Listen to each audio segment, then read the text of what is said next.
রথযাত্রা উপলক্ষে জয় জগন্নাথের নাম নিয়ে যে জন্মের ঘোরানটা ঘুরছি, চলো তোমাদেরকে শুরু দিয়ে দেখাই। রথের দিন ওয়েদারটা ছিল একদম আমার মুডের মতন, যখন তখন সুইং করছে, এই বৃষ্টি হচ্ছে, এই রোদ্দুর উঠছে, এদিকে বাচ্চা কাচ্চারা আবার বৃষ্টি থামার সাথে সাথেই রথ নিয়ে বেরিয়ে পড়েছে। যাই হোক, আমি চলে গেছিলাম আজকে আমাদের বাড়ির সামনেই রয়েছে একটা কালী বাড়ি, সেখানে। আর ওই যে দেখতে পাচ্ছ আমার ননকে, ওর কিন্তু আজকে প্রভুর সামনে নৃত্য পরিবেশন করার আছে। আর এই হচ্ছে এক মহান মানুষ যার সাথে এই রথযাত্রা উপলক্ষে আমার অনেক দিন পর দেখা হয়েছে। আর ইনি হচ্ছেন আমাদের স্যার। স্যার কিন্তু প্রত্যেকবারই এখানে আসার জন্য আমাদেরকে বলেন, কিন্তু এই রঞ্জনার কোনোবারই সময় হয় না, তাই জন্য আর আমাদের আসা হয় না।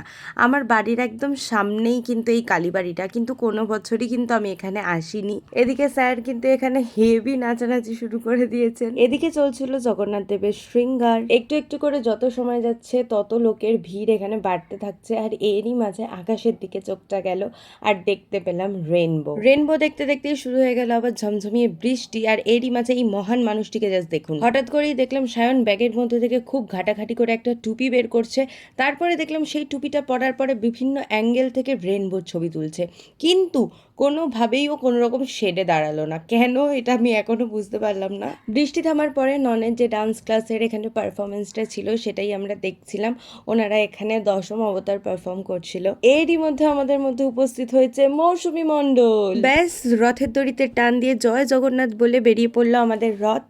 আর এদিকে এনারে আমার বড় ভালো লাগছে, কেমন বড় লাগতেছে না? রথ তো রয়েছে একদম পিছনে, তার আগে সামনে আরো অনেক কিছু রয়েছে, বাজনার দল রয়েছে, আরো অনেক ডান্স গ্রুপ রয়েছে। কিন্তু একটা ব্যাপার আমি কিছুতেই বুঝতে পারছি না, আমার জন্ম কর্ম সমস্ত কিছু এখানে, কিন্তু আমি এই এত বড় রথযাত্রার কথাটা জানতামই না। যাই হোক, এরপরে এখান থেকে বেরিয়ে ফ্রিয়ের বাসে চড়ে ফ্রিয়ের জিলিপি খেতে খেতে আমরা পৌঁছে গেছিলাম চিড়িয়া মোড়ে। আর রাস্তায় এতটা পরিমাণ জ্যাম ছিল, কারণ চিড়িয়া মোড়ের রথও বেরিয়েছিল, এই জন্য আমাদেরকে চিড়িয়া মোড়ে বেশ অনেকটা আগেই নেমে পড়তে হয়েছিল। আর তারপরে হাঁটতে হাঁটতে আমরা চলে গেছিলাম দিয়ার স্টুডিওতে। সেই কোন জন্মে মাধ্যমিক দিয়েছিলাম, তারপরে এই আজকে সবাই মিলে একসাথে দেখা করতে পেরেছি, তাও একজন মিসিং।